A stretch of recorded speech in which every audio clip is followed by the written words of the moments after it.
Halo, Desa Sindang Raja, ieu kumaha ieu bantuan 200.000 modal kieu.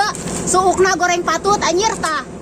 Viral seorang ibu dengan nada agak tinggi menyinyir bantuan pangan non-tunai, BPNT, di Desa Sindang Raja, Kecamatan Sukaluyu, Kabupaten Cianjur, yang diduga tak sesuai harga Rp200.000.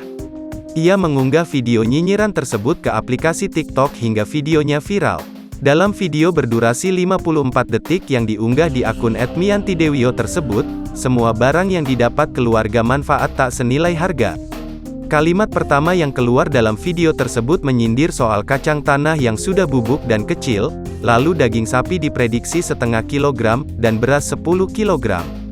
Suara dari seorang ibu tersebut membandingkan bisa mendapat barang yang bagus jika beli di pasar Ciranjang.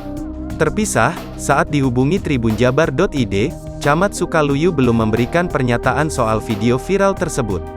Ia belum merespons saat dihubungi melalui telepon selular.